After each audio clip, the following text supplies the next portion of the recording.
Go smile. Yeah. Right. Should I do my nails?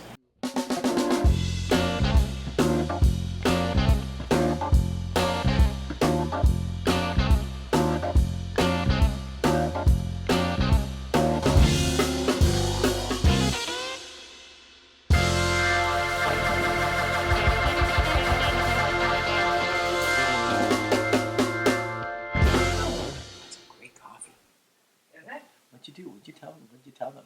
I just do my thing. Did you, like, wink? It was a girl. It was a girl? Wink at a girl? That's true. I did wink. Okay, good. That is a serious... When you can get the combination of just enough coffee and just enough milk, and it's just juicy, powerful. It's like not, powerful. Yeah, but it's not like milky. Yeah. It's not overwhelming. No, Like. that's not over... It's more coffee, but just... I don't know where I'm going with this, but it's okay. We don't know either. Are we on? We're on. Oh, God. Everybody, how are you guys doing out there? It feels like it's been a coon's age. It feels like a million years since we've rock and rolled. Well, so we had last week. But feels like a lot. Were we in Rhode Island? Yeah, we're in Rhode Island. Yeah. And we did the speed round, the 45 minutes episode. So that might throw you off the trail. Is this cardboard box in the screen? Am I obscured up to here by a cardboard box? Just checking. We have a lot of props that we use that are off screen that are very important. Is that what they're called? To the Props? production. I'm trying to elevate our props. Cool. Yeah. So we were in Rhode Island, almost 2 weeks. We fought the good fight, right, my dear? Yeah. Right, my lady. My lady. Some Game of Thrones, Mother of Dragons. So so we battled Lost Undies. We battled Last Sundays, which is Jeff Gelman's favorite place to go eat. And that sound might have something to do with it. I don't want to say anything. And but we also, what else did I we was do? going to say I went to Lost Undies and I survived, but I actually didn't. I was laid up for the next day. You were laid up for the next day. So, right. yeah, it's his favorite, was it Peru? Bolivian. Yeah. Bolivian. We don't need to. No, I'm just saying he loves it. He loves it. A lot. No, let me be clear. Everybody loves Yeah. it. Everybody loves it but me. And Jeff It's just just says your I've got a stomach is just sensitive Yeah. stomach. Yeah. So, anyways, so we got to visit with Jeff. Got to visit with the awesome Linda Gelman, which would be Jeff's better half. We did see her sweltering at times. That's a different story. She was hot. They have an AC. They have an AC issue. The guest house where we stayed does not have an AC issue. We got to see the wonderful Clover and Romy and the very wise, always astute Angelo. Yep. We got to see lots of swimming of the shepherds. You know, I just love the show. the swimming of the shepherds, which turned into like the bathing of the shepherds with me in the car. in the back like, seat. Right. Yeah. So like right after they would swim, Jeff would throw them in the back of his SUV and then throw me in the back of his SUV and we would hang out together. So that was fun. But to be perfectly honest, I know I'm being kind of silly and flip, but 2 weeks of working with all sorts of different students that came in from all over the country. I was going to say all over the world, but I think I don't think we had anybody out of the country this time.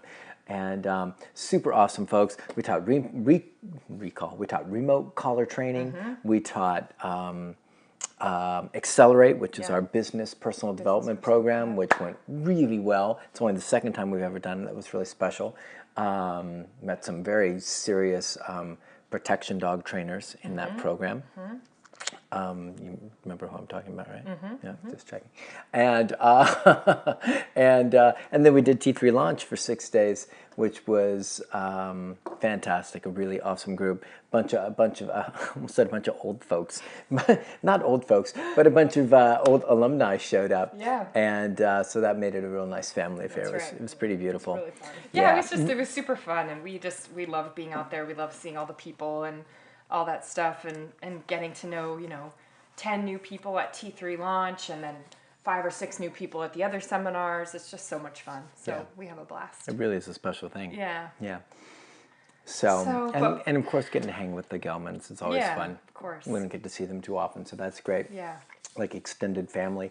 We were just talking about the new format of the show. Yes. You want to jump into that?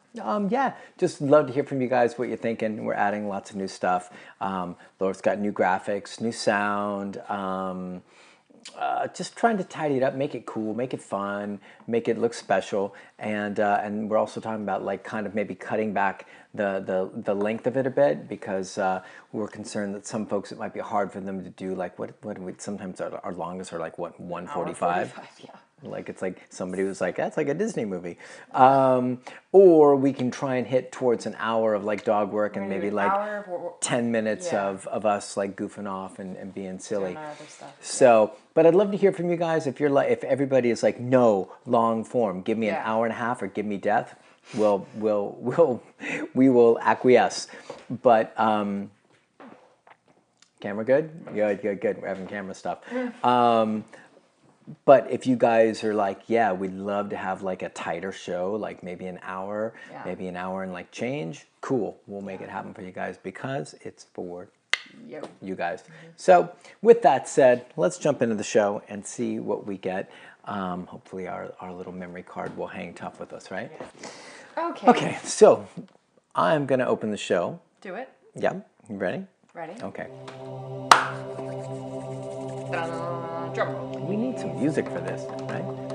Hey everybody, it's Sean from The Good Dog, and this on the other side of me, not this side where she's usually at, but this side is the lovely, talented, sweet, and charming Laura Morgan. Now, you're gonna have to add all these new graphics then. Lovely, talented, sweet, and like dot. That. I'll right? take She's like, plenty of time to do.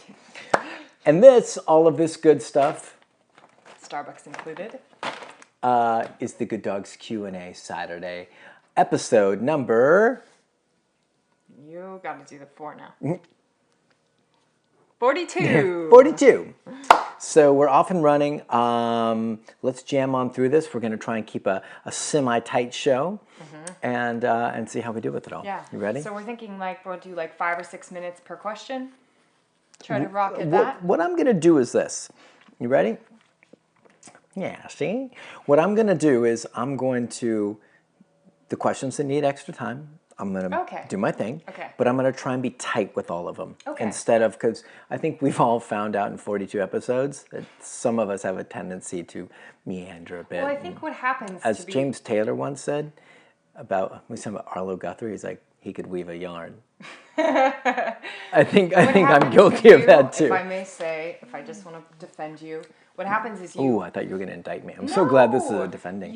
You get to your point, you get to the point. I still know what you're going to say. And then you circle back around. And then you come to it again, and then you circle back around. It's a learning technique called circling the wagons. It's a rarely known technique that was passed on by my grandmother. I can picture someone out there going like, yes, awesome. Oh yeah, there it is again. Okay. Hey look kids, there's Big Ben. Hey look kids, there's Big Ben. You know what it is? You know what it is? You know what it is. It's because for me, like retaining information is really hard. I have a really hard time retaining information. It's a well-known fact. I have to work really hard. So, right? That's why you learn. That's why you do so well in teaching people and in lots of things teaching people is because you think and learn from a brain that doesn't get things that doesn't learn so well. Yeah. So that's why you hear me repeat, but I also I realize as I'm doing, I'm like, here we go again, circling the wagons. So I'm going to try and circle less, and what I'm going to do is I'm going to trust you guys to run with it without me like... And if you guys need clarification... Hammering it home. You can always email us. Yeah. I'd like to think that some people go, it's so sweet that he like really like tries to get the details out. I think everyone thinks it's sweet. It's just the ones that aren't asleep. It's just that I think that we could get... Yeah. All right. Let's tighten it, right? I'm doing it again. We're done. All right. Let's talk about the duration of the show.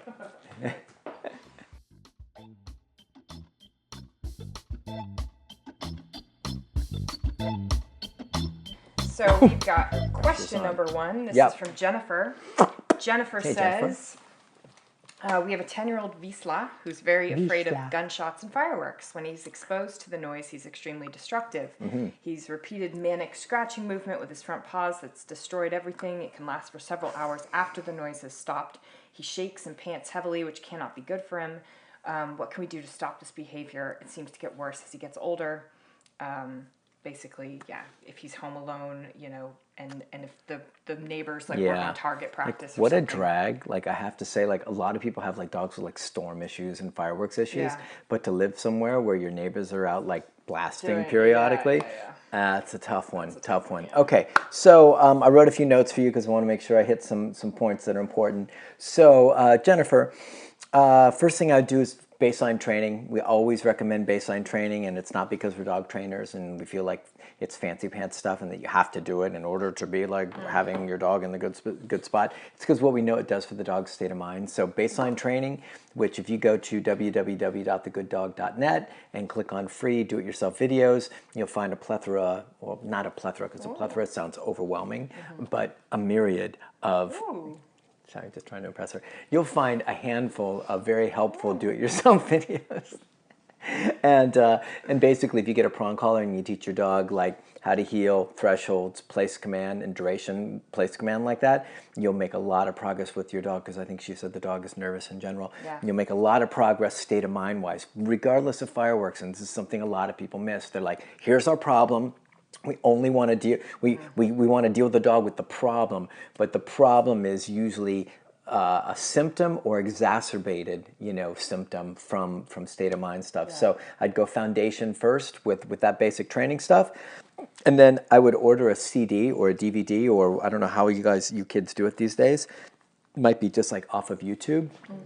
Sound effects with gunshots, fireworks, stuff like that, any of the triggers. And what you want to do is you want to just quietly play them, right? And I would probably do it with your dog in place, so your dog's got a nice structured command, calm, relaxed, hang out, and then very slowly introduce these sounds at a low level to where your dog's not worried but starts to get accustomed. And then just over the course of days, you slowly increase it and slowly increase it. This is a pretty time-honored technique to help desensitize dogs to that stuff. Let's see, what else would I do? Give me 1 second. Then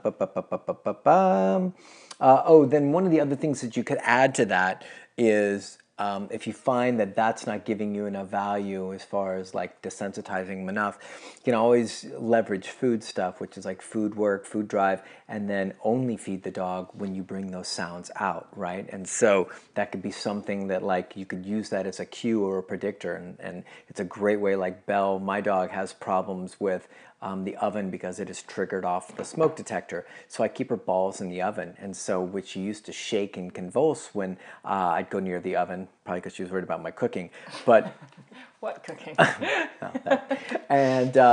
But now I go over to the oven and she's like, she's so excited because she knows the oven predicts that her ball's in there. Yeah. So if you only fed your dog, like you'd cue up those sound effects, play 30 seconds of those sounds at a low level to where your dog's not freaked out, and then feed your dog. And then you start pairing that Pavlovian thing of like, oh wow, this sound is like the chime, the bell, bing, oh, it's dinner time, and you can really start to change some perceptions.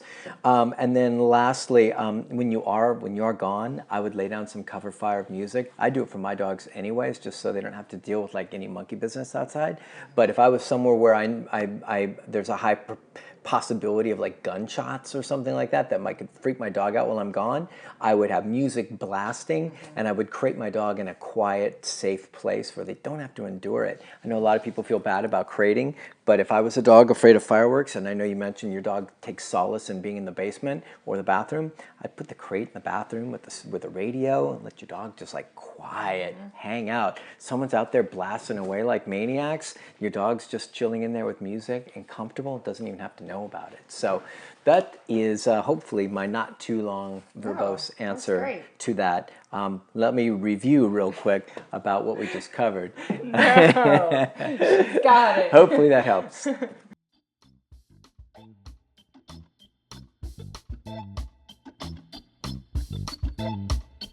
Okay, question number 2. This is from Jackie. Jackie says, the structured walk, how many times a day is recommended, and is this the time when the dog does his business? We are in the beginning stages with the prong collar to eliminate pulling and excitement at other dogs during our walk. Okay, so I'm going to give you 2 recommendations, and then I'm going to circle back and repeat them 3 times. So Two structured walks a day are really great for your dog, right? If you live in an apartment, then you don't have a choice. You usually have to do more, right? I lived in an apartment with my guys for like 10 years. So I know what it's like to have to, the only potty break is out there. So if that's the case, obviously you've got to do more than that. And then, your question was, how many times do you do structured walks, and do you allow your dogs to do potty breaks on them? So if you live in an apartment, that changes everything. You've got to do more. And of course, potty breaks have to happen there, or they're going to happen on your beloved plant inside the house. You also mentioned that you're at the beginning of training with your dog. That sounded like he was pushy and bratty. So if you do live in a house, I would let your dog potty in the backyard, and I would make your walks structured butt kicking time rather than kind of like half walk, half kind of like fun stuff. So I can tell you already know the lingo about the structured walks, so you know the value of it. I would go for very, very, very limited, like with this dog you're working with, have him potty in the backyard, and maybe like 2 breaks on the walk at your discretion, where he doesn't pull to a tree or to a bush or anything like that, or try and mark on the cement. You correct for that, but it's whenever you're ready, you say go potty or do your business or hop to or shake a leg or whatever, right. And cue your dog to go do his business. I was trying to think of another funny, but I couldn't think of it. And cue him to do his business, and then don't let him sit there for 5 minutes. Do a minute, and then you're gone. Then you're out of there, right? So let's do the potty breaks limited. Now, if your dog's super awesome on the structured walk and you don't have many problems, you might be able to squeeze in 3 or 4 potty breaks on the walk. As rewards for your dog being in a polite state of mind and all that. And once again, that's cued by not a dog pulling to a spot he wants, but by you saying, go potty, giving the release, giving the dog the whole leash, letting him sniff, letting him pee, letting him do his quick thing, and then go. If you've got a dog that's a mad marker or anything like that, or pushy or bratty, those dogs should not be getting those opportunities because it just reinforces bad behavior. And it sounds like you're at the beginning stages with your dog, so I'd go firmer rather than looser with him. Get him really rock solid, and if he does try and pull to something, little pop on that prong collar and let him know, hey, mama ain't gonna play those games no more. Right? Mama ain't gonna play those games no more. We're done.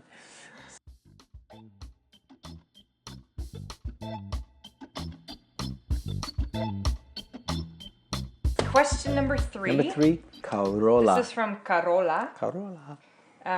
Carola Lang, or Lang, says, great to see you guys back this Saturday. Thanks, Carola. But we were here last Saturday too. Yeah, she's just glad to see us back. Oh, okay, good.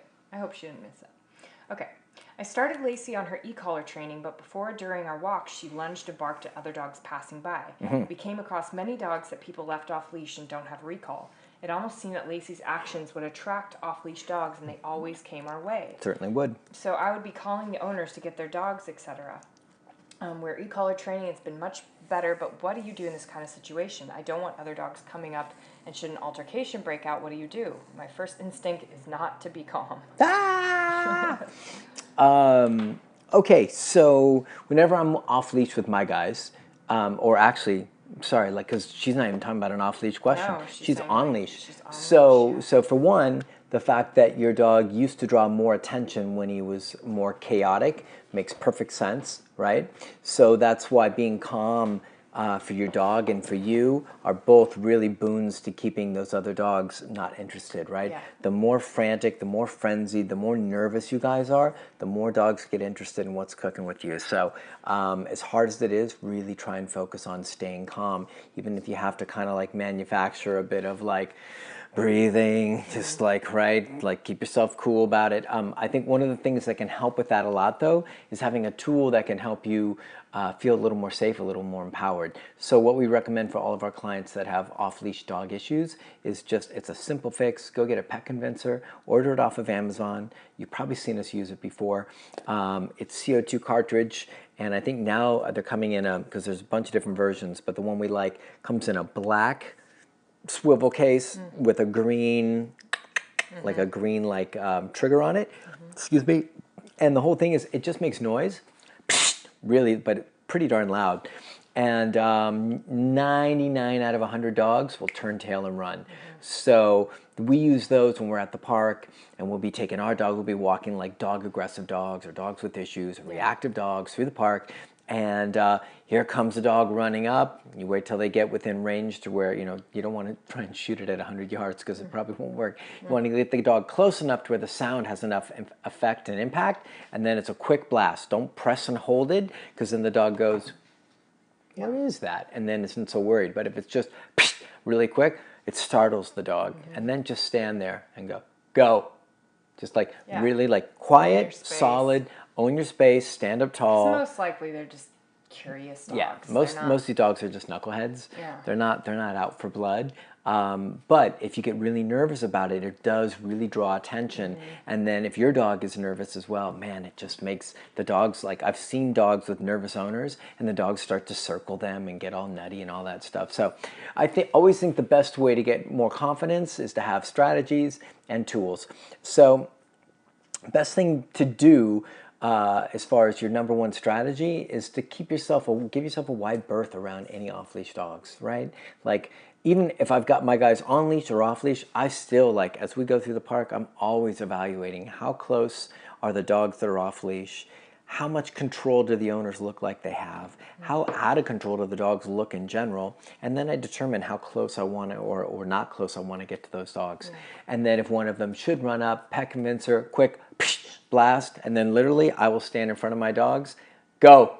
I'll be really firm. And here's the bottom line. If that dog closes the distance, my responsibility as my dog's owner and leader and caretaker is I'll boot that next dog. The dog that comes up, boom, you're toast. You're out of here. Because I don't want a dog fight. The last thing I want, and an owner might be like, what are you doing to my dog? Yeah, you have to have control of your dog. If not, you're negligent. And I'm not going to let your dog make my dog more reactive, or injure my dog, or make my dog look like a bad dog because he was protecting himself. So pet convincer, you can get them off Amazon, 30 bucks, something like that. Easy breezy, fit in your back pocket. Boom, give the dog a quick blast. Stay calm, stay cool, own your space, and then give yourself a wide berth around the dogs that you feel dodgy about. I only went around twice that time.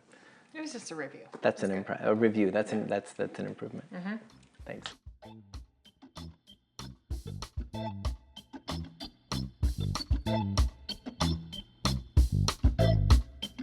Question number 4. We've got Kate.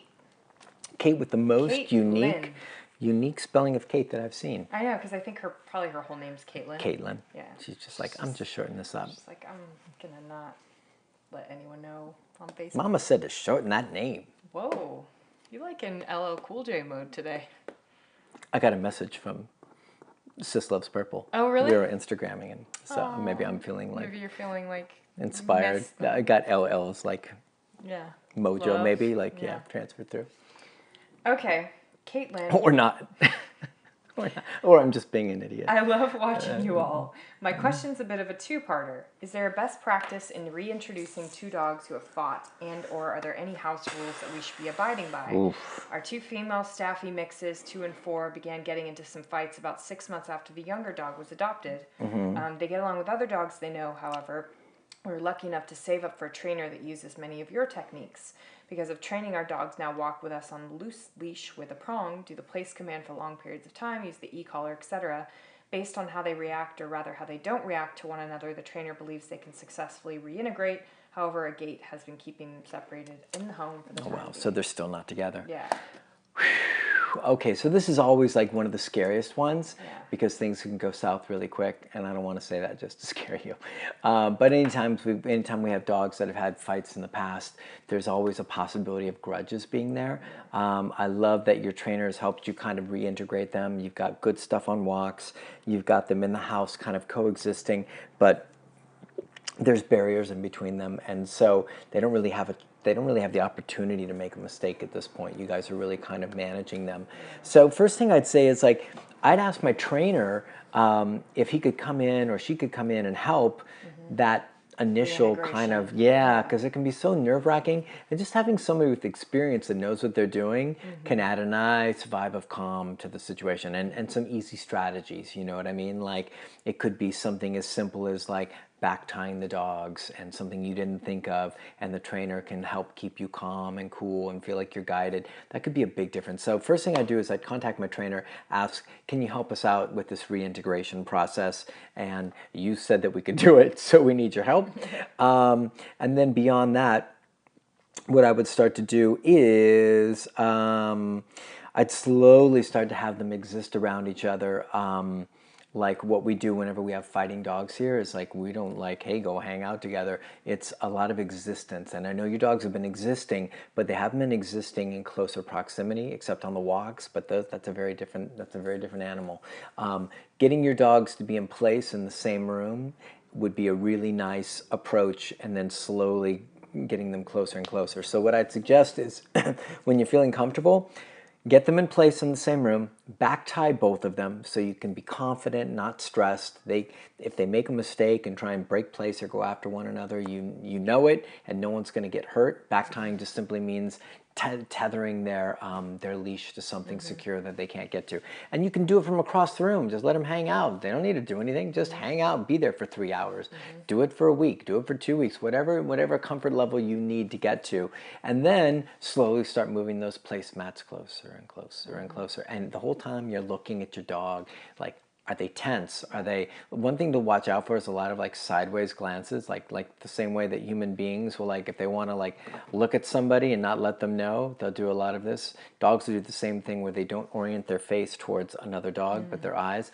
They don't want to tip their hand about how they're feeling. So if you're seeing a lot of sideways glances, if you're getting growling, if you're getting tension, then obviously things still need some more work. But what I would shoot for is that place command stuff. Yeah, a lot of structure. A lot of showing oodles of structure. They can't even There should be make a zero move. wandering. Yeah. Zero wandering. Any breaking of place should be met with firm consequences. So your dog is really deferring to Really you. clear, yeah. Like, I mean, I'm talking about like, you step off a place, you're going to wish you didn't, right? Not to be heavy-handed, but in order to get your dog to be really thinking less about the other dog and more about you. Setting the tone.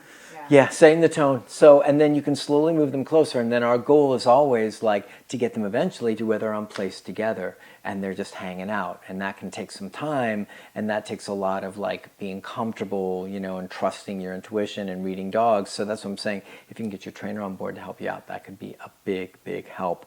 The promised land would be dogs on place, hanging out, together. And eventually you see like, oh, they're really comfy with each other. And they're like cozy and doing this stuff and there's no problems, and that could be an indicator that you're ready to move to the next level of a little more freedom, a little more movement, a little more motion. And then let's see, what else did I have for you? Be careful, take your time, and then if you need to, we're always available for phone consults. So if your trainer can't help you out or isn't available, you could always set up a phone consult with us. You can just email thegooddog.la@gmail.com, and we can kind of walk you through this process in a real detailed fashion and help you kind of, we've done this with several clients. Yeah, the nuance and taking your time and all that stuff is really where the magic's at. So hopefully that helps. Cool.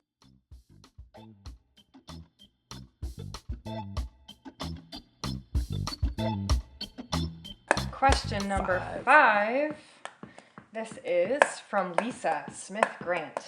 She says, she says, 6-year-old long-haired Chihuahua is very aggressive with other dogs at all times. A Chihuahua aggressive? Aggressive? What? But they're so cute. I don't buy it. She barks incessantly when she sees people or someone comes to our house. She was never socialized as a puppy and was extremely shy. Very loving with us, but just doesn't get the concept of no. Help, please. Why would a dog not get the concept of no? I can tell you why. The reason they don't get the concept of no is because there's no consequence attached to no. So no doesn't have any meaning. You say no and they just say, oh, you look silly and angry and annoyed. It doesn't really have any value. So the way that no becomes valuable is that there's a consequence attached to it. And so if you're not prepared to share consequences with your dog, you probably won't be able to get this dog out of that gear. So that's first and foremost, just to lay that foundation, not to be hard on you, but just to kind of share the truth. Now, the first question is, you didn't say if it's on leash or off leash. off-leash. If it's on-leash, which like every Chihuahua I see is like barking and carrying on leash, then I would get a micro prong collar. You can order them from Learberg. You can order them from probably dog.com, some other things. Learberg might have a different version of a micro than I've seen in a couple spots. I think I saw some folks sharing that on my Facebook page. That might actually be a little bit of a nicer version of it. So Learberg.com, micro prong. And if it's like a bigger Chihuahua, you can do a small with a lot less length. A small Herm Springer. Yeah, Herm Springer. Yeah. But So if it's like a tiny Chihuahua, you want to do micro. Yeah. And then I'd like you to watch our walk video, which is on www.thegooddog.net. And this is if you're having walk issues, right? Prong collar goes on, fitted high, snug, teach your dog thresholds, teach your dog how to walk like an angel at your side. Any pulling out of position gets a correction. Any pulling to pee gets a correction. Any like glancing, barking, or any monkey business towards another dog gets a correction. So we start cultivating better behavior, right? So that's for on-leash stuff, and that's just on you to do that work, get the prong collar and watch the videos. If it's off-leash stuff, you'd probably have to work with somebody that has experience doing like pack socialization work with dogs. It's kind of it's not one of those things I'd recommend that you like go do with your friends.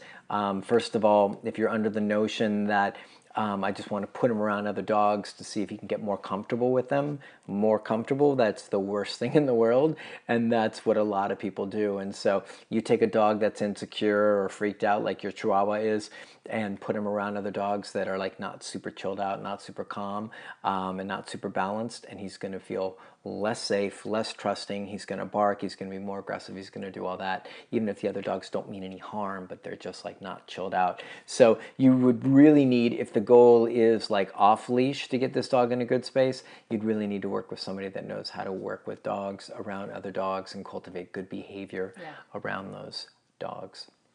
Anything else? No, you did it. Cool. No circling. No circling. Look at this. Oh, by the way, I'm teasing.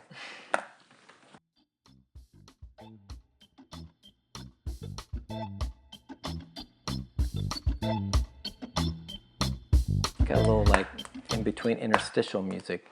Oh yeah. Interstitial, you learned that from Liz, I learned that, didn't you? yeah, from when we shot our DVD. I got fancy pantsed. Question number 6. This is from Bethany Wilson Davison. She says, what advice do you give families that are losing a dog and the other doggy pack members are affected by being more pushy, more needy, more excited, or anything? Yeah. I know that's the abundance of emotions that causes it and the likelihood of the family putting those emotions on the other dogs in the home and not being as strict, but I'm very curious as to what you tell people. Unfortunately, we're going through this ourselves, and all the advice I've ever given people on the matter really seems crappy right now. But I have had clients whose dogs continue to take advantage of them months after one of the dogs in the home passed. So I'm seeking advice today as a dog owner rather than a trainer. We are losing our beloved GSD to cancer next week. The other dog is already acting differently despite our best efforts to not change her routine or put emotions on her. Bethany, sorry about that. Sorry, Bethany. That's the worst. Okay, so as hard as it is, you just kind of have to do your best, right? This is crappy advice, and I know you get it. So, but if I asked you, it's probably the advice you'd give me as well. So, it's just hard stuff. There's no getting around it, and the best thing that you can do is do your very, very best to maintain emotional balance, to maintain, even if you're upset, even if you're sad, structure, rules, accountability, all that stuff, and maybe do a little bit more of kind of preemptive strike on like structure, like all your dogs are kind of just like locked down, right? Nobody's free wandering, right? So if mom, dad, or whoever are compromised right now and can't be in this like strong, firm leadership position and the emotions are really like high, then I would say you guys go be in place and zip it up and just hang out. And that way they can't get into trouble, and you're kind of passively sharing a stronger leadership thing,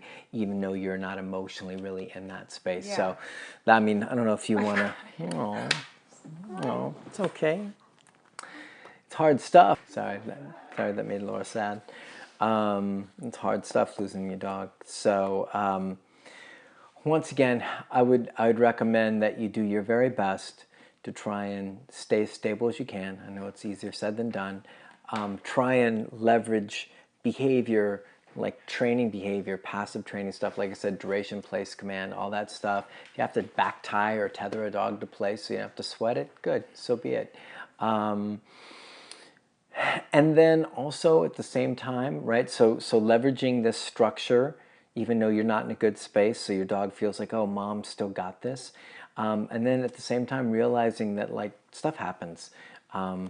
Dogs and families are going to be disrupted, and dogs are going to pass away.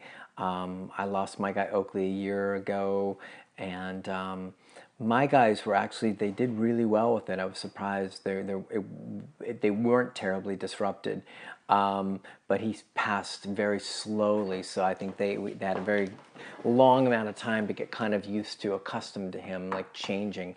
But I guess my main point in this is just to take the heat off yourself, that, like, say things do go to hell, say like your dogs are kind of being unruly, and say you're not in your best space, and you're just totally incredibly, like, abundantly aware that it's, like, not perfect and you're not doing, like, dog trainer stuff and the training stuff that you like leadership wise that you want to do. Just know that it's okay and that you can always get it back. These clients you're talking about that have struggled, like, perpetually with dogs after that situation, I think those are people that never managed to get themselves back on track. Or never had it to begin with. Or, like, really had it. Like, they might have been able to, like, kind of fake it, but once there's this kind of crack, then they kind of fall apart. But you're not going to fall apart, especially because you know why it's good. You know the reasons why. Like, you're like, you know that they, by providing the structure and stuff, it's going to be better for them. I think a lot of people don't even get that concept. They're like, really to heart, they don't get that concept. But if you get that concept, so you being in that space is just going to make it, So, well, I guess 2 points. Do your best. Use some basic, simple, I'm circling. Use some basic, simple, she deserves it, needs it though, right? Some simple structure to leverage leadership, and then give yourself a break that it's not going to be perfect and that you can rebuild it. I got no doubts that you'll be able to bring it back into line, even if things get a little wonky for a little while. So try and take some of that heat off yourself, because that'll just make you more stressed and anxious and less powerful in your dog's eyes. So, real sorry. Yeah. We'll be thinking about you. Yeah.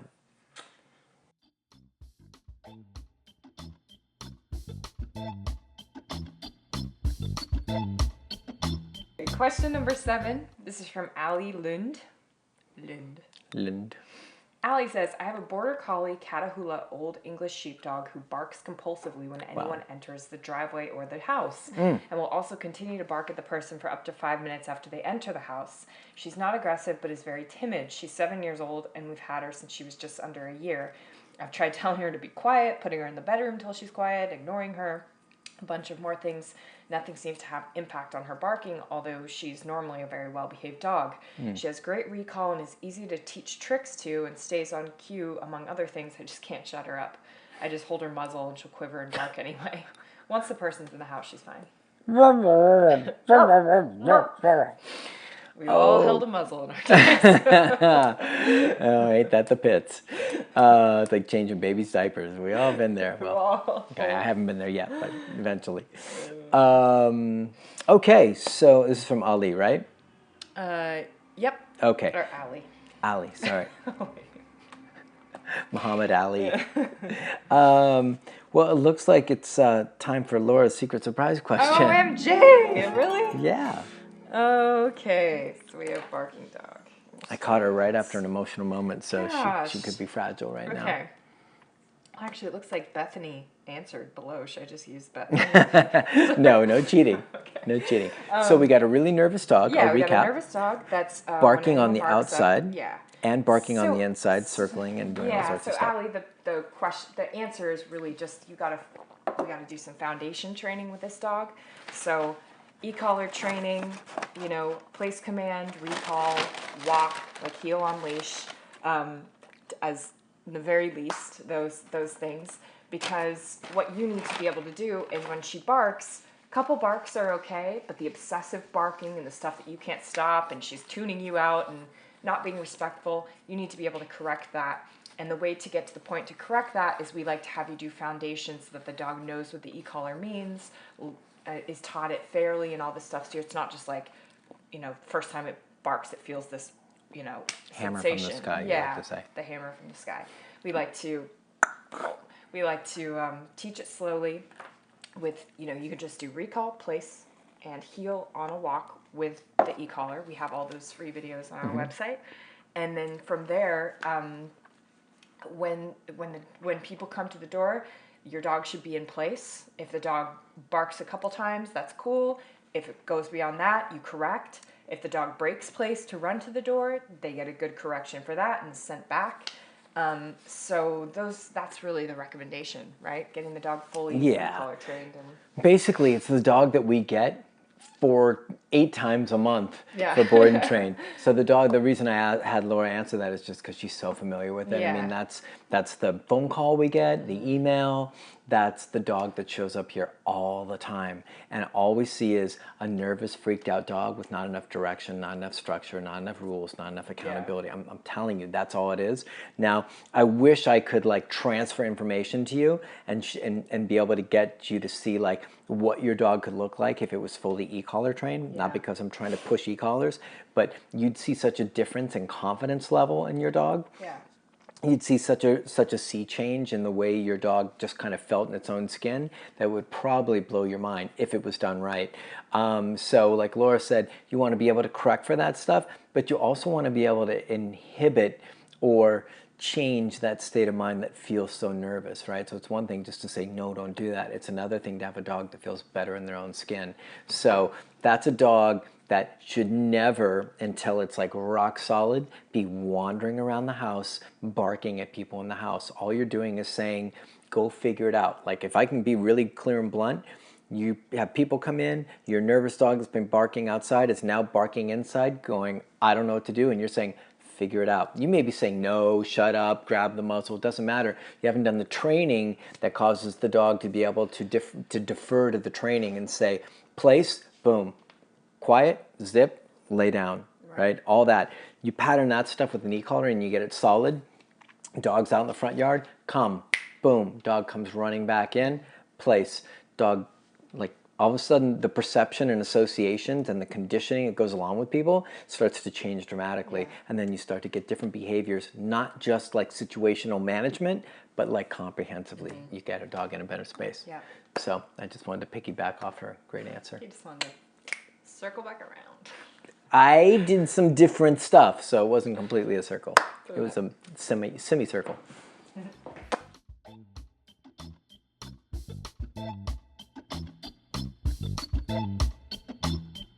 Question number 8. Coralie. Coralie. She's an oldie but a goodie. Yes. Not that she's old, no. But she's been around the Q&A block. Catherine Jane says, and Laura, are you still getting Cujo? Oh. I don't know if our camera might have cut off when we talked about Cujo. What, last time? Let's talk, no, right now. Oh, we yeah. might have cut off in the beginning, so really quick. 2nd week of August, Cujo time. Yeah. Catherine Jane, we're not answering your question. Although Sorry. She says, have I mentioned that you two are the best?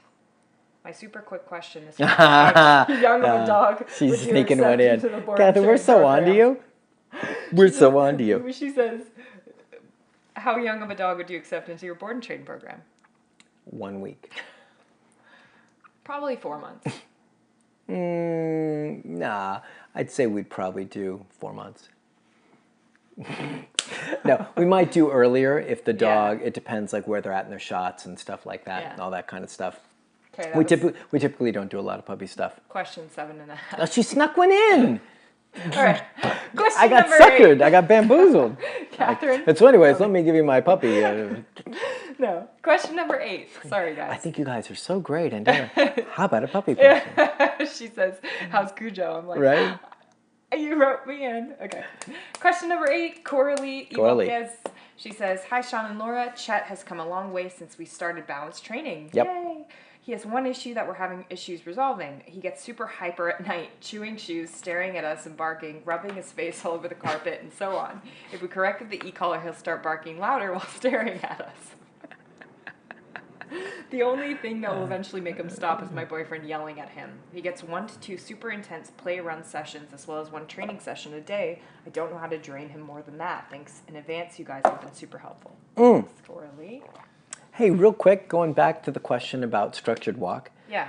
Did I mention, because like that's how my brain works, it's so thorough. It's our like 4 questions back. It's already circling back. Yes. Uh-huh. Did I talk about including play sessions into that? I feel like I skipped over that. I feel like I skipped over that. Okay. Real quick for the structured question, walk which was what was question number 2, Jackie? Jackie? Yeah. So what I was saying was that two structured walks a day is a really great strategy, along with playtime and then training time. Man, I'm so glad I remembered that. And a fair amount of duration place command throughout the day. Right. So yeah, because I got into the potty thing and I totally skipped that. So sorry, I was potty fixated. So 2 structured walks a day, then do like half an hour of playtime to get all the fun stuff out, and then incorporate training stuff during the day and a lot of duration place. I'm taking it way back to the old days. Okay. I always get my man. Back to okay, Coralie. or lady. Yep. Coralie, let's circle the wagons. So Dog gets the zoomies. here's what's cooking. So how come your dog stops when your boyfriend raises his voice, right? It's because that moment when your boyfriend yells, he's sharing enough pressure. It's an aversive. It could be a prong collar, could be a choke chain, could be a shake can, could be a water bottle, could be an e-collar, could be anything. It's still pressure, and that pressure in that moment is valuable enough for your dog to go, "Oof, I'm going to let it go." Right. A lot of dogs, my dog Junior included, who I used to put out in the car in the middle of the night. This is back before I was a trainer, because I didn't know what the hell to do with him. When he would go crazy at 1 in the morning, I'd put him in the car. I'm like, "You're sleeping in the car because you're a bad dog." Don't do that. So here's the thing. Your dog's not taking you serious when you're asking him, like he's all revved up, and then you correct with the e-collar. I will bet dollars to donuts that you're not correcting nearly high enough. And I would love to know the number. You can put that message right on Facebook. I'd love to know the number that you're correcting at for your initial one. Don't like correct, higher, trying to find that point. And your dog's like getting more revved up from it. Your dog starts to do this stuff and you're already aware of it. Go high once or twice and watch your dog go. Boom. Your dog will probably go, "Arr!" And then you'll go, "I'm good." Right? So the only thing standing between you, and it's not like we don't want your dog to have fun. It's like your dog can have fun for a big portion of the day, but not at nighttime. Nighttime, like, zip it up, it's sleep time. Dogs need to know how to be able to shut off and control themselves as well. So every time I've seen a dog bark at an owner, through corrections, it's been because there's too much affection, too much freedom, and then too low of e-collar corrections. So if you're doing great with affection and great with freedom, meaning there's not so much of it, then make sure that you use that e-collar. Like, don't look at the number. If I can get anything across to anybody, it's so hard. I'm working with shadow students today, and we were out, and I'm like, don't look at the number. I'm turning it up, working with the dog. I don't even know what it is until I go to show them. Like, oh, look, here's where we're at. We're at 66 for a dog correction. That's a big one, right? But I didn't know a lot of people would be like, "Oh, I don't want to go past 40. I don't, So just go to find a nice, juicy, high level where your dog goes, got it, right? Don't raise your voice. Don't yell. Retire your boyfriend. Let him go sleep and relax. That's my advice. That's good. Cool. It's kind of cute, though, the zoomies. The zoomies are cute, Not the barking. but you do want to be able to turn them off, especially like bratty barking stuff that's when it's, right. like it's a real personal choice. But dogs do need to be able to turn that stuff off. Definitely. No, Zoomies do are- everything there, but just laugh laugh inside. Right, laugh on the inside.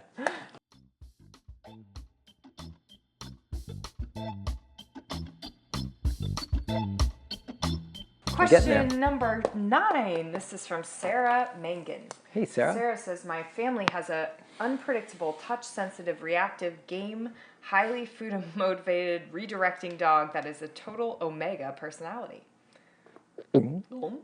I feel like no matter how much training we do, which seems endless, I can never trust her to make the good choice in any situation. It seems very much like she's constantly looking for trouble and always questioning authority. How would you handle Sounds like this?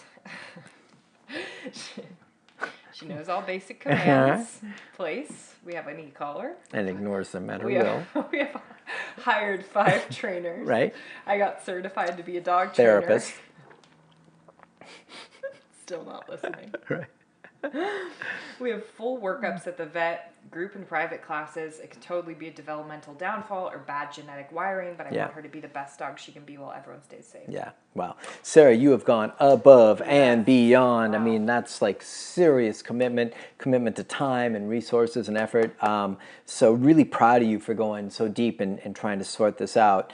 One of the things I check in with, how good are you doing with like duration commands, valuable consequences for breaking rules? So like if you've got a dog that's a little goofy, little, maybe wired a little funky, we've had plenty of those dogs come through here, but unless they're really off the charts, we can typically get them to still adhere to some basic rules and some basic inhibitions of bad behavior. So I would be looking for, or I'd be looking at, are we using valuable consequences for when my dog's like making a knucklehead of himself or herself? I don't know exactly what all the behavior problems are, but I mean, it just sounds like your description is this kind of like nervous, insecure kind of wreck of a dog. But even those dogs can do some pretty darn good work. So let's see if I've got any notes for you just to kind of make sure I cover this down. So duration commands, valuable consequences for breaking commands and making poor choices. And we don't know what training she's done, right? We know she's done tons of training. I want to say e-collar training. No? No? I don't think she mentioned any tool. Ah, okay.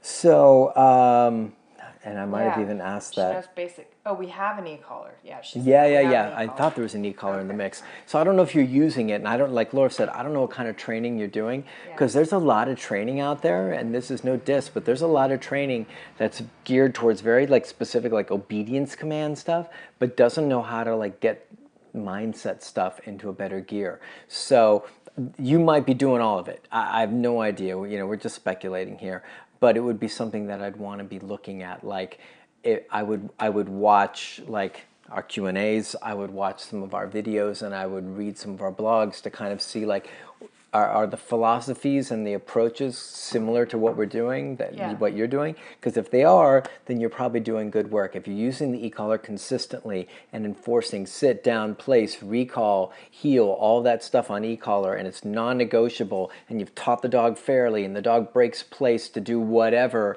and make a bad choice, as you said, but you correct firmly, and the dog learns, wow, I don't really want to break that anymore, and you don't feel bad that, wow, I had to go up high on the collar in order to get the dog to stay, but now the dog's making better choices. That could be the difference. Or you're doing all that stuff and you're still not getting anywhere. So there are the chances, or there are those dogs that have genetic issues that, like you said, have wiring issues, and we've definitely seen our share of those dogs come through. And then with each of those dogs, there's a different ceiling about what they're capable of. So you want to be careful you don't put too much pressure on yourself and that dog to be perfect, but you want to definitely see how far can you get with it. And without seeing your dog, I can't tell you one way or the other. Without seeing your training methodology and approach, I can't tell you one way or the other. But it sounds like you're doing a lot of stuff. And I want to also say simultaneously, there are definitely dogs that are compromised cognitively that struggle with basic, simple stuff. And you could definitely have one of those on your hands, in which case you could be banging your head against a wall and still not getting the results you're looking for. What would you say?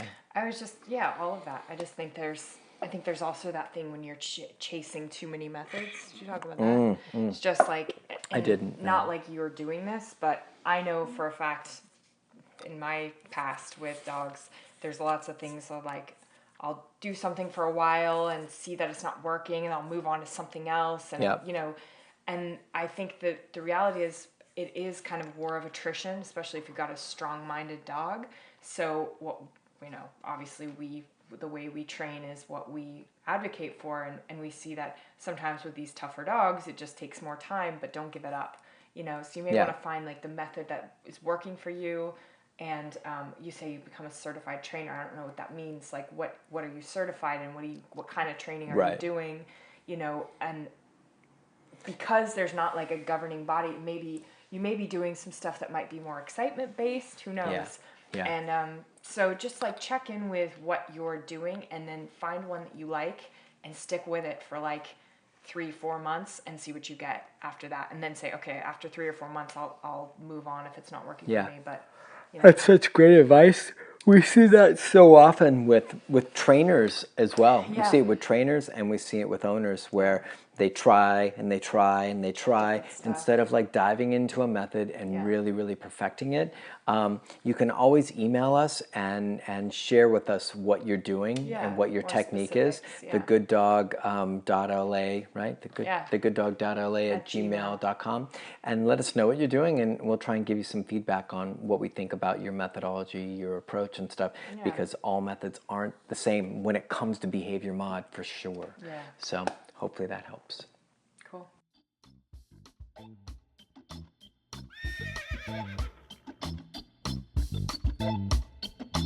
We've got question number 10. We are almost at the finish line. Almost at the finish line. We've got Kayla. Kayla Cole says, hi, Sean and Laura. Hey. I have a 15-week-old Cane Corso who's pushy. Connie Francis Corso. No. I always say Cane Corso, and then like all these dog nerds were like, oh. Is that what they did? Cane Corso, correct me if I'm wrong, who was a pushy, grumpy, insecure puppy when we got him. He used to guard toys and food like crazy and growl and snarl when he didn't want to do something. We've worked with him a lot. It's like the Dashuns. I just love how annoyed you are by all of it. Like the nerdy stuff of it. Who cares? Don't you know how this is pronounced? You know what I'm talking about, right? Okay. But I did say that GSP is a German Shepherd puppy. Yeah. So they're probably like she's an idiot. She's not exactly an expert in the matter. All right. You can train a dog, though. You can train a dog.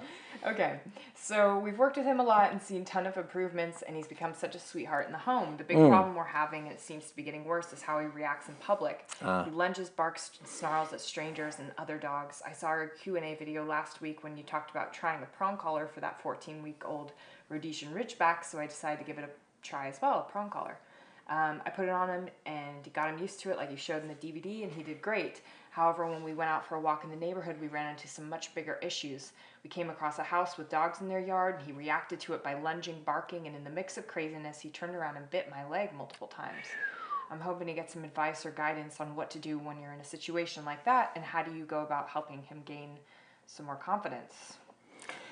Or helping you gain confidence after you got your leg chewed up by your dog. Yeah. Confidence may not be what we need. Yeah. Respectful, polite behavior. So you listed several things. Early on, he was already demonstrating grumpy, pushy, guarding, all of this stuff that's not very appropriate behavior for a young, upstanding puppy. So it sounds like you got yourself a bit of a guy there, and I'd be very curious what the affection looks like. I'd be very curious what the leadership and structure looks like.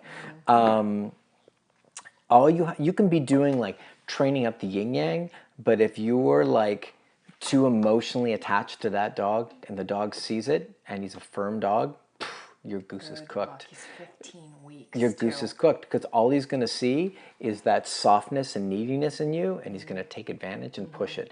I have a very firm belief that dogs that redirect make choices. There's a lot of talk in dog trainer circles about like, couldn't help it. The dog was like so revved up. It was the closest thing. You'll see dogs that redirect on accident. They're like, like that sort of thing. And they'll like catch but that's not what we're talking about. Like, well, but to be honest, I'll talk about, I do believe even with that stuff, I think there's so much more control that dogs have than people give them credit for. I agree. And I'm not saying it's perfect. I'm just saying that I watch dog after dog after dog after dog that makes choices to redirect or bite or resource guard, all these choices, right? People act like they're behaviors that like live in a vacuum of like, it's just my dog and he does this thing. No, your dog is making choices specifically contextually around you or somebody else to say, I feel comfortable that I can redirect on you, I can resource guard around you, I can do this, I can growl at you on the couch or anything like that. And I have a really firm belief that could make me a very unpopular guy, but I just posted something about that today about consequences, and I'm just a firm believer that without enough leadership and firm consequences for this kind of stuff, you're toast, right? The reason a dog redirects, like I can listen to dog trainers all day long say that the dog is too aroused and isn't able to control himself. So there's a certain mechanical component of this as far as like managing arousal levels. If you walk out with the dog and you don't do any work and you just let him be as nutty as he can be, yeah, maybe he's going to bite you because you've got him in his worst possible state. But typically what I see is that dogs make choices in all these contexts about who can I bite and who can I not bite. Because if I bite this guy, really bad things happen to me. If I bite this lady, all that she, or this guy, it doesn't have to be a man or a woman, but just in this context, if I bite, my owner, all that happens is she screams in pain and then yells and says I'm a bad dog, but that doesn't really feel like much of a consequence. So I know you've worked through some of the resource guarding and things like that, but I would say that I would take a very, very, very, very, he's a young dude and he's going to only get older and more confident. I take such a firm look at affection. I take such a firm look at freedom. I take such a firm look at how much time do you spend telling him what to do, and then I take a really close look at when he does break even tiny little moments, how firm of consequences do you share with him? Because those are your real gateways. You want to stop like reactivity on the walks, and you want to stop like a lot of like pushy, bratty behavior. Don't go after it in its biggest form. Yeah. Don't go after it when he's got the meat bone like this and he's snarling. Go after it when he tries to push through the door a little bit fast, a little disrespectful, and you give him a really firm correction and he goes, whoa, mom means business.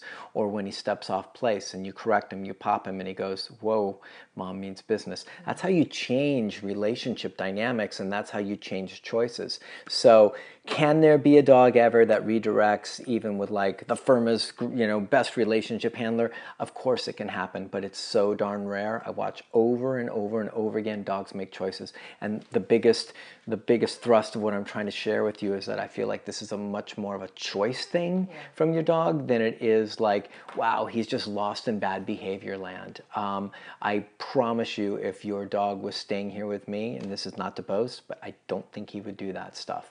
And it's not because magic is going on here, it's just because I understand and we understand how to set a tone where respectful behavior is demanded, and we can share consequences for dogs that don't want to engage in respectful behavior, and so that causes respectful behavior. So I know this might sound like mumbo jumbo and it might sound really hard, and I don't want it to be, and I wish I could just like beam myself over and help you like walk through all this stuff. I don't know where you're located, but you might need a pro, you might need somebody to come in and help you out with this. If you've got a serious breed and you're already seeing this kind of stuff on your hands, I would want to get somebody that's a balanced trainer that is really respected, that uses prong collars, e-collars, understands consequences, rewards, the whole thing, and get them in to come help you out and make sure you get on the right track. If you can't find somebody, email us at thegooddog.la. Go to our website. That's where we have our references. Go to our website, www. Go to our website under TGD tips. I think there's trainer references. And it's not exhaustive. But yeah, there's a lot. but that's a good place to start. But you can also go through our free, if you went through our free videos and you got him a prong collar, oh, he's already on a prong collar, but you started working with him on a prong collar in the house. DVD, and you say the DVD, you have the DVD clearly. So yeah. If you do that whole DVD and do the PDF like it says, that should give you a great baseline. Oh, and then layer the e-collar stuff on top of it. Yeah, so that's the thing. If you do the DVD, like Laura went through like an exhaustive process to create like how to duplicate our board and train process, and then the go home session for 30 days of like lockdown dog to create state of mind differences. The PDF has. So I would jump into that. It's hard work, no kidding, right? Like, I mean, if you're not looking for hard work, then this is the wrong one, because it's hard work. But you've got a Cane Corso pup. Yeah, so you have to kind of like make a choice. Do you want to live with a dog that's going to get worse and be problematic, and maybe you have to rehome him, or he bites somebody, or worse, or do you want to do the work now and get him into a really good space? I would highly recommend that you get into e-collar training, whether you hire somebody or you do all this basic prong stuff and then start using our free e-collar videos to get him into a good space, because you need to change this and get him into a good spot before he becomes more patterned that this is an environment where I can be disrespectful and get away with it. So not to lay like a big bummer on you and not to be hard on you, but I'm proud of you that you put the question out there, and it sounds like you're committed in doing your work. It's just like we're talking about animals here, and I just posted another thing about animal to animal. You should go to my Facebook page and look for that post. But it's all about this. It's all about how does your animal perceive your animal, and chances are he feels more firm than you do, and so he's just going to kind of lay some consequences out with you guys. Now, a mechanical thing of this, mechanics, just before I wrap up, is that when you're doing walks, he's on the prong collar, and there's high pressure situations, like you said, dogs barking and stuff like that, you have to initially give yourself a wide berth around that stuff. You're not ready, your relationship, your dog's belief in you, your ability with the prong collar, your ability to read your dog, they're not ready yet to go into close quarters combat with dogs barking behind fences. You're just not ready for that, and neither is your dog. So when you see that, don't feel like a coward, don't feel like you're a failure, but give yourself space, move out into the street if you have to initially, to where you can be successful with your dog, and then slowly over time, then you can decrease that distance and get closer and closer to the targets. But right now, you just started. You had a reactive crazy dog, you put a prong collar on him, got good results, and then you found yourself in a high pressure situation and things got ugly. So that's a typical thing. So use space as your friend, and I would go for a full reboot as far as like getting your dog to be the most respectful gentleman in the whole land. So that is my answer to your question, and I wish you good luck. And if you need any help, email us, and we'll do the very best. Okay? All right. Thanks so much.